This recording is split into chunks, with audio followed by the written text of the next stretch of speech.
Hey, what's going on? It's your boy JB.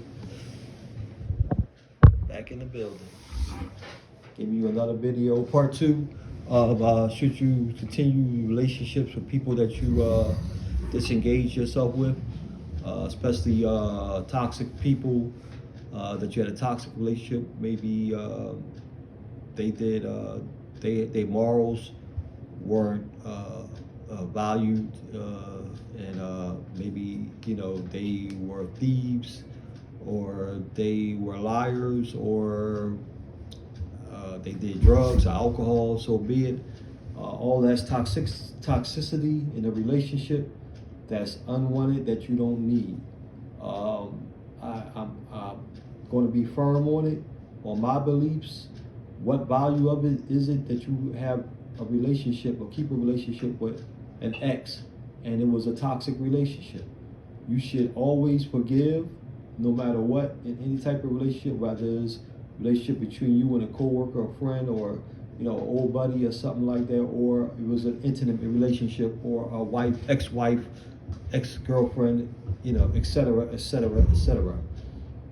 Being that said, you got to look at the value of why you've been through that.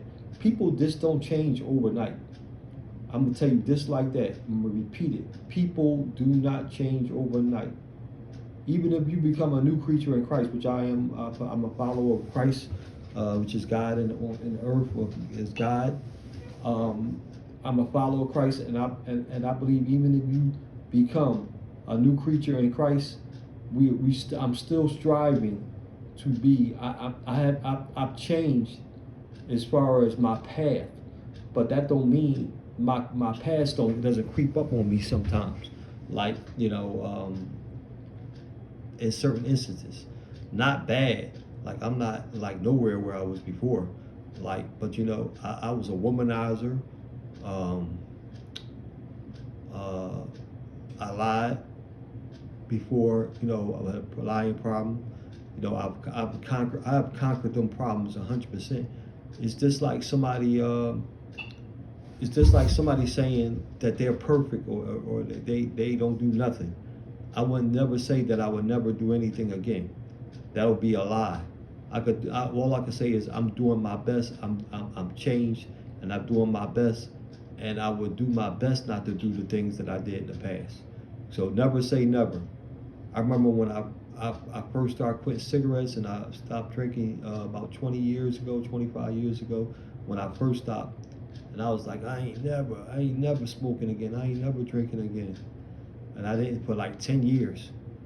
And something happened, or I got bored. I think I got bored. And it was like swaying me that way because it was in me to party and drink. And I see my friends and I see them having fun. I thought I was young and dumb, and I was like, let's go and drink some wine coolers. The wine coolers, next thing you know, I was at the bar. Do, pass me a shot of this, give me a shot of that. Smoking cigarettes and all that stuff again, after 10 years of not smoking cigarettes or drinking.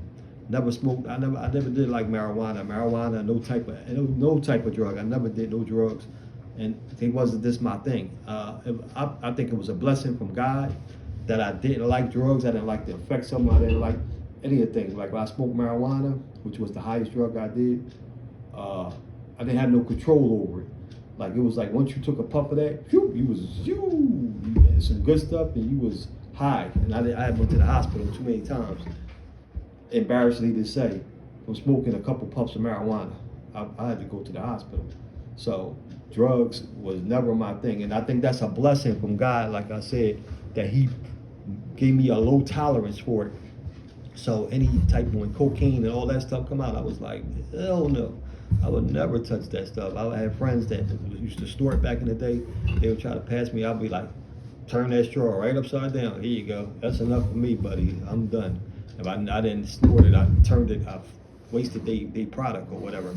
But never did like drugs. And people thought I used to do drugs. I used to be so skinny back in the day. I was this not naturally skinny. I was this skinny. I couldn't gain weight. Plus, I was smoking cigarettes a lot. So, and I didn't have a big appetite. So after I stopped smoking cigarettes, then I blew up.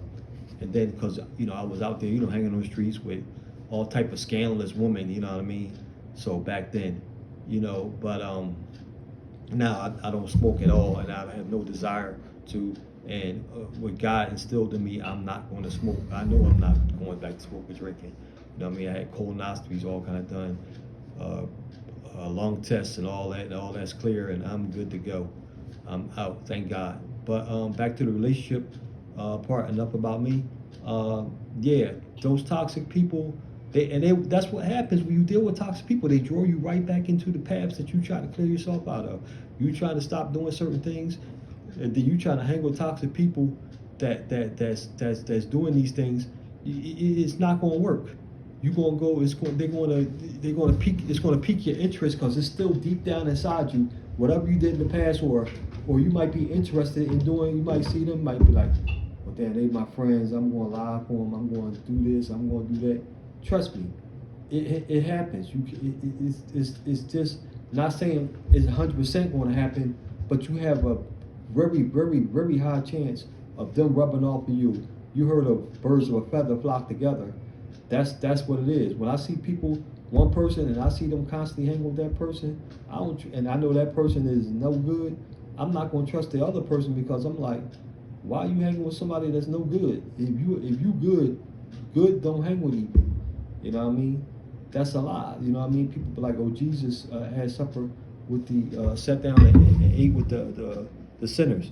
Yeah, but he didn't do what they was doing. He didn't hang out with them. He was preaching to them to get out of that condition.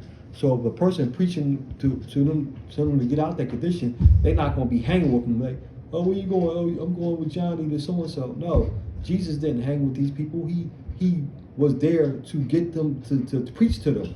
He wasn't there to go chill with them and go smoke a cigarette or hang out. He was there to teach and preach to them, and then he got out. You know what I mean? So don't say nothing about somebody hanging with some sinners. No, that's the biggest false lie you could ever told on Jesus, that he hung out with sinners. No, he didn't hang out. He was preaching to them, and then you read the scriptures. But anyway, you don't want that label, because if they did something slimy to somebody, and they know you, they homie, you, their girlfriend, blah blah blah. When they come after them, they're gonna come after you because they're gonna think they y'all together. They're gonna think, I don't want the friend to revenge the other friend. You know what I'm saying? So you in the same predicament. So be careful hanging with these scandalous people that do things. And even if they don't, people that just, that did slimy things to you. Why would you want to be with them? It's no reward for that.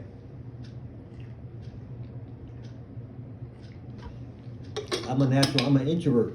I stay by myself. That's the way I like it. That's the way I always been. And I used to drink to get me out of that introvert stage. That's why I think I stayed drinking so long, because it made me want to attach to demons. You know what I mean? That's why they call it. You ever heard? They call it wine and spirits. Yeah, spirits, evil spirits. You know what I'm saying? To attach to another evil spirit is the gateway to other evil spirits. So drinking that wine, that liquor, them spirits made me attached to other evil spirits. So once I stopped drinking, I detached this. It was just like night and day. Now, I don't hang out with nobody. I go to work and I go home. I go shopping, I go home. That's it. If I had a girlfriend or something like that, a sofa, I would go to her house and go home.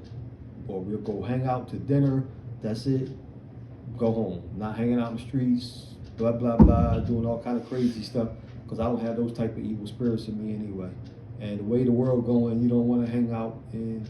You always got to watch your back. Somebody blowing something up, or, trust me, and I'm not scared or anything like that. I go places and do things, but I'm not going to hang in places where they look like they got a rowdy, bad crowd. They might do something crazy, a bunch of young people and all that.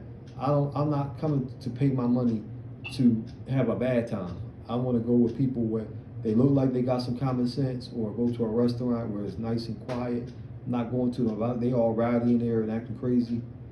Time to go. I ain't paying for rowdiness. I'm paying for my money for peace and having a good time and having a nice quiet dinner or whatever, or go to the movies. I'm not paying to hear them sit there and tell the whole movie in the back of me. So, with that being said, uh, anything that's toxic, you know what I mean? Like it's poison. That's why they call it toxic. It's poison. It's not it's not for you. It's not meant for the human being. You know what I mean? It's meant to be disposed of properly. You know what I mean? I'm not saying kill nobody. Take it to dispose of them. Dispose of meaning get rid of it. Don't be around it. Don't have keep it out your vicinity. Don't get close. That's why they say stay within 100 miles of this toxic waste. But keep them at a distance. You know what I mean? Don't be around toxic people. Keep them at. All right, buddy. Hey, how you doing? Hey, how you doing? From across the room, like you see them coming. Hey, how you doing? Hey, are you going the other way? All right, I'll catch you. All right, keep moving. You know what I mean? Don't sit there and waste your time, no conversation, because you already know what they about. You know what I mean? You can't change people either. You can't buy people. You can't buy a woman. Woman, you can't buy a man. Man, you can't buy a woman to change. You ever heard that saying, you can't turn a hoe into a housewife? I hate to use that phrase, but in a sense, it is real. So if that's who they are, that's who they are. People really don't change that quickly in a serious sense. You know, when they got something serious going on like that they're really, you know, got something going on like a drug, alcohol habit, lying, all that stuff, cheating, that's serious. So it really takes them a while to see the light. You know what I mean? Like when I was out there womanizing back in the day, it took me a while to change. I didn't change overnight. I wanted to change. That's the whole key. Then you gotta want. Anything you do that you changing, you have to want to. You have to be tired of it. You have to say, man, look, this is wrong. You have to eat at your heart. Even turning your life over to Christ, you got to be tired of it. You have to be tired of going through the ups and downs, and it seems like it's an endless like battle, like with life, with dealing with things. So you have to want to change. You know what I mean? I wanted to change. I want to be the best person James can be. I wanted these things, and people who want things, they will achieve them. But you have to want them, and you have to put time in. You have to really persevere. It's going to be painful. It's going to hurt you. Your flesh and these things. They was exciting and stuff like that. You thought they brought purpose to your life. You thought that so and so is the bomb, or that girl she was bad, but they was toxic though.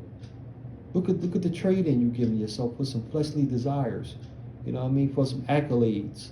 Oh man, you got a bad girl. Yeah, she bad, all right. Yeah, she's a cheater and she's a liar and she's sucking up all my money. Yeah, she is bad. You know what I mean? So why would you stick with that? Well, what's the trade-off? Your dignity. You know what I mean? Your peace of mind, your well-being. That's the trade-off. You keep going through hurt and pain and suffering. Is that the trade-off for your accolades for being in this toxic relationship? Rather be a regular friend. And he talks about you. He always criticizing you or whatever, or coming down on you. Is that the reward for being with this person? Because women, he all bearded up and got tattoos and stuff like that. Is that a reward? Because your girlfriend say, oh yeah, you got a man, he's good, he cute, you better not let him go, girl. But what's going on behind the scenes? Are you really happy with that person? You know what I mean? Take a look at it. What's the trade-off for your dignity? Be by yourself. You know what I mean? I don't really condone stuff like that, but hey, get you some nerd dude that's decent enough just for you to get your rocks off, you know what I mean? And keep it pushing, you know what I mean? That, look, I only want to be friends, whatever. Or some nerd girl, some girl that's okay, that's clean, and be like, look, I ain't trying to get in a relationship, or get in a relationship, period, with somebody they ain't got to have tattooed up. You might think they boring because they in the books. You want somebody smart. You don't want no dumb person. You know what I mean? You want somebody that want to do something better for their life. You always want somebody that's going to help you grow, make you grow, and growth is the key. You don't want nobody to keep you where you are, or this the way it's going to be. We just going to be poor. We'll be all right. We just eat noodles and noodles. You want somebody that wants some lobster and steak, figuratively, not literally. You know what I'm saying? That want better, that want the best, that want to do the best. That just don't want to stay around and just say, okay, we in this predicament, but next year we gonna be here. You know what I'm saying? That's what you're looking for. Somebody that's going to lift you up, not somebody that's going to keep you where you at. No, you know what I mean? And men and women too. This is for both of y'all. Don't be with no woman that like to constantly spend, and women too. Don't spend. Just to take these outfits and stuff like that, especially some of these half-butt naked ridiculous outfits that these women be wearing, just to get some likes, or somebody like, ooh, look like that, she look nice, she always dressed nice. So what people think? Who cares what people think? It's what you think. Think of what your mother and father think. Think of what your father, first of all, think about what the Father God thinks of you. That's number one. That's what counts. Don't think about what these people like you and care about how you look and how you know what you smell like. I mean, smell clean, keep clean. Let me take the back. Always be clean. But you ain't got to wear John Paul Gaultier or Victor and Rolf and Paco Rabanne, you know, just to those special colognes, just to wear some regular Avon stuff. It smells good. You know what I mean? You know, you ain't got to impress nobody going outside your budget or wearing Yeezys and all that stuff and spending $200 for some plastic slippers. And then you ain't got nothing to eat, or you ain't got no gas money, but you got all these expensive clothes on. That's a ridiculous trade-off. Why would you trade off?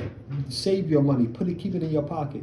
They not wearing Yeezy, ain't wearing Yeezys. You know what I mean? He ain't going buy that stuff, but if he did want to, he's a millionaire. He can afford it. You're not. You know what I mean? Save your money so you can get your millions. You know what I mean? Think of ways to cut back on things. You don't have to have lobster and steak every night, you know, because you see somebody on Facebook eating lobster. Ooh, she eating that. Ooh, what the heck? I'm gonna go there too. Everything ain't for everybody. You ain't got to go everywhere every time you see something. Stay out of social media and look at all these things. I'm in and out on Facebook. I'll go in there, play around a little bit, and I'm out. You know what I mean? I don't put too much emphasis on it. And I definitely don't look at those type of videos where they showing different. I try to look at inspirational videos, things that's going to help me out. My friends and stuff like that. I got like 3 accounts still.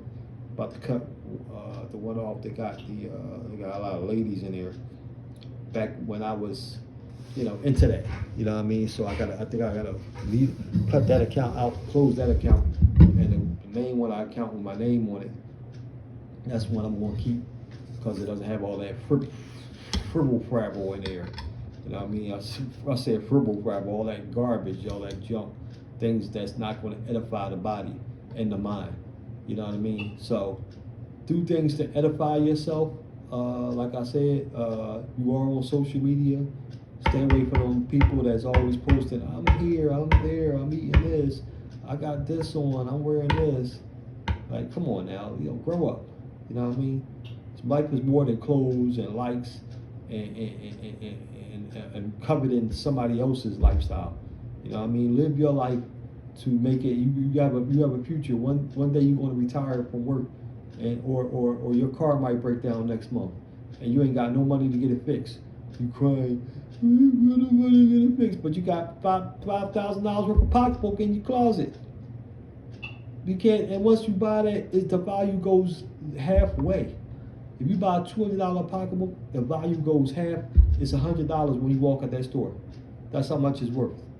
Value goes 50% down, at least. You buy that gold chain, whatever gold is, leave gold alone, because that price is start. But when you buy these material things like products and stuff, Yeezys and Gucci, Louis Vuitton, or whatever the case may be, or them latest outfits, they not worth nothing once you buy them. Once you take them out the store, that's it. They're worthless. With that being said, I want people to do better. I want people to stay away from toxic relationships, toxic people, toxic social media sites. That's nothing but these people, you know, like jumping up and down, doing flips and acting a fool. You know what I'm saying? Just for your entertainment, and it's not doing anything. You know what I mean? It's not making you a better person. You watching somebody do some stupid stunt, somebody say something stupid. You know what I mean? Now, if they doing some exercises and you got some belly fat issues or some you want to get strength muscle training and they doing some teach you how to eat or teach you how to eat better, stuff like that, yeah, watch them and like them. You know what I'm saying? Show that contact. If they can help you grow as a person, especially spiritually and mentally, you know what I mean, physically too. You know what I mean? That's all edifying the body. It's doing something for you. Now if they sitting there cursing and tell some man you can get all the ladies because you get these, look at these muscles I got on me, man. Y'all want these muscles, we get some ladies. Click to the next muscle, next muscle, physical education content. Don't go with them guys that's always cursing and saying "look at me" and all this stuff, half butt naked on there. You don't need that to work out. You need somebody that's like, look, do these sit-ups, do this way, and be straight to the point. Not all that extra stuff and all that old garbage. Who needs that in their life? Who cares about them and their tattoos and the putting baby oil all over them and stuff? Just, ooh, look at this, ooh, and all that crazy mess. Get that stuff out your life, man. Get real. Keep it 100, as they say. You know what I mean? Keep it 100. Be straightforward. You're not gonna be bored. You know what I mean? Not hanging out with those crazy fools. You know what I mean? You're gonna save your life, mentally, physically, and spiritually. You're gonna save it. You know what I mean? So God bless y'all, and stay away from them toxic people. This is part 2 of the toxic relationship series, and this is the relationship channel. My name is James Brown, and I'm out. Peace.